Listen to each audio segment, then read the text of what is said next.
Hello everyone, my name is Seth, and it is finally time for The Mandalorian Season 3, and I'm going to give you my review of the very first episode.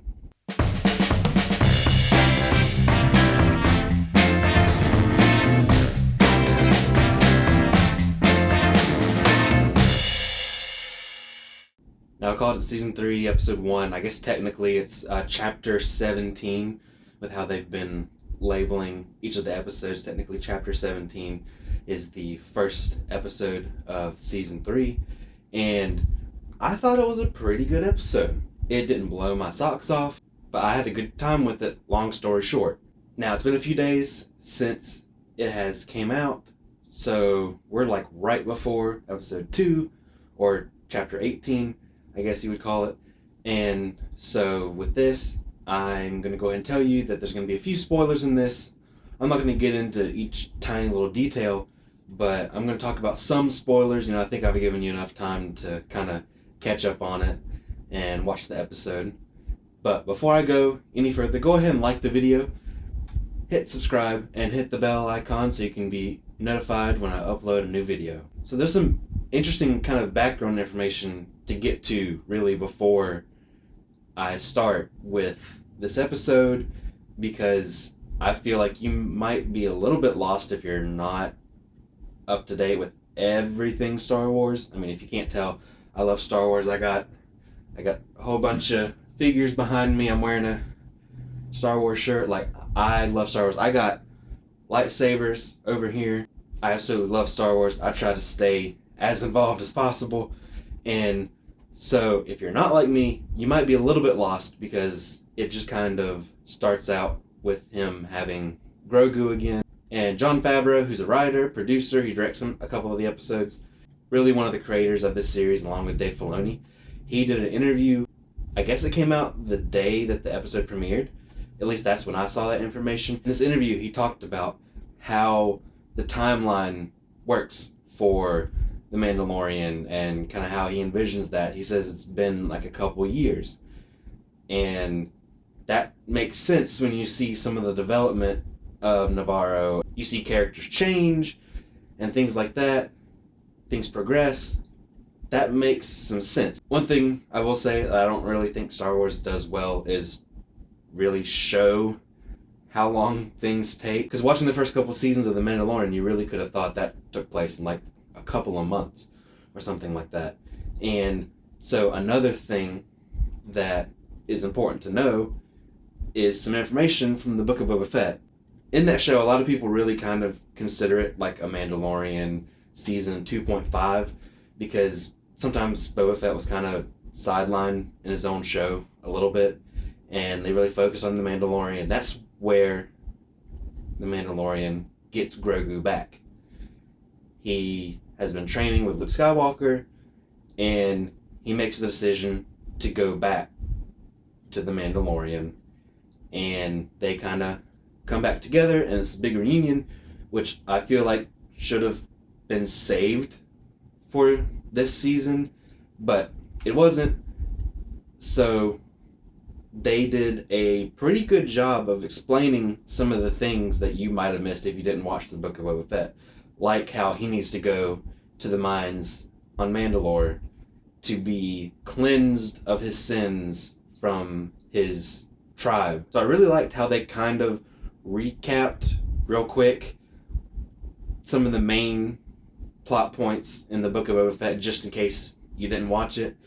If you did watch it, it might seem a little bit repetitive, but it is what it is.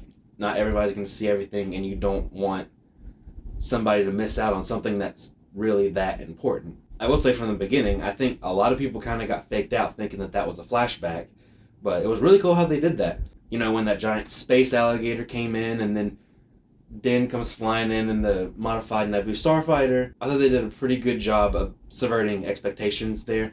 And I think right from the beginning, right there, that shows that the CGI in this is actually really good. I feel like they've typically done a good job with some of the Star Wars shows. There's been a few times where maybe the CGI was a little spotty. I didn't really see any of that in this episode. They did an amazing job for it just being on a streaming service. I completely believed everything that I was seeing, and to me, I think they made really good use of the volume. I know if you watched my Ant-Man and the Wasp review, I talked about the volume just a little bit, and it's this technology that they have developed using LED screens on a soundstage, and sometimes you can tell that they're using it if you're familiar with the technology, and I feel like they did a very good job utilizing it in this because it didn't feel like they were standing on a soundstage as much. Some of the other highlights, it's always good to have Pedro Pascal back as the Mandalorian. Carl Weathers is a lot of fun.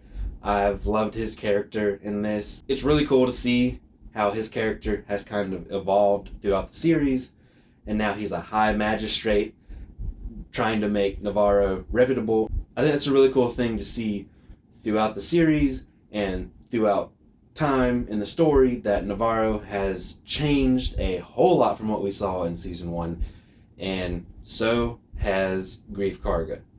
And Grogu is just as cute as ever, spinning in that chair. What more do you want from him? That he's there to be cute, and he absolutely is. Another thing that I wanted to bring up is I've kind of felt like with Star Wars over the last few years, Rogue One notwithstanding, that we've kind of missed out a little bit on some space battles. And so even though this one in this episode was short, I was super refreshing to me. I was impressed. It looked great. And it was really a breath of fresh air to really get to see some space combat in Star Wars again.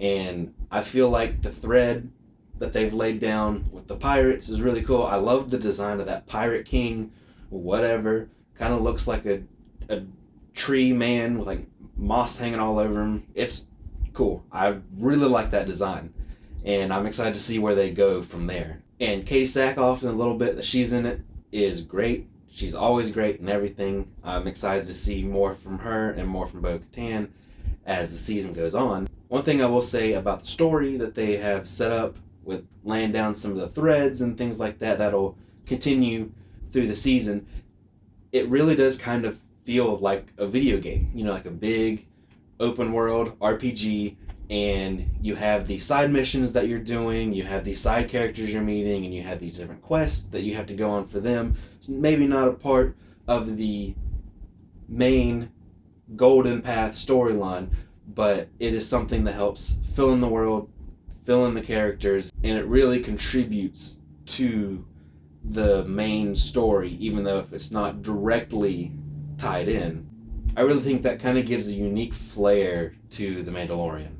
One thing I'll point out for some of the Star Wars Rebels fans, you see the space whales when they're traveling in hyperspace. I thought that was a really cool nod. I really kind of feel like with some of the things that they've teased and some of the things that's probably going to go on in the Ahsoka show and just kind of what they're doing with this whole kind of corner of the Star Wars universe, it really seems like they're going to lean into the Rebels TV show and those characters, and I think that'll be a lot of fun. I just think that was probably a hint toward that, and maybe one of the characters will show up. Maybe Ahsoka will show back up in this.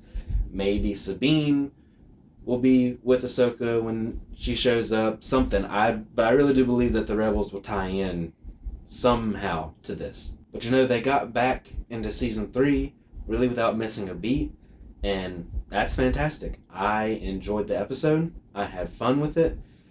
With me saying earlier that it might be the weakest out of the premiere episodes of season 1, 2, and 3, that's not really a huge knock, because I thought the premiere episode for season 1 and then the same for season 2, I thought they were very, very good, very solid. I had fun with this. I really liked the threads that they laid out, and I think this is going to be a really fun season of television, or streaming, I guess you would call it. One big complaint I will say that I had is that I really think that the episode was too short.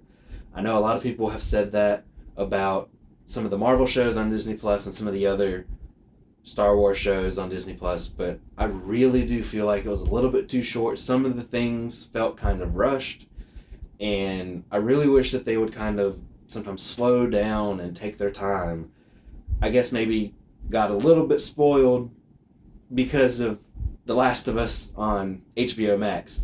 Like, I love the length of those episodes. I feel like with those episodes, you really kind of get to sit down and settle in, and didn't really kind of feel that here with The Mandalorian. So I do think it's a little bit too short, but I don't really think that that's something that's going to change right now on Disney Plus. I'm hoping in the future, I'm hoping if more people keep saying that, then they will take that into consideration.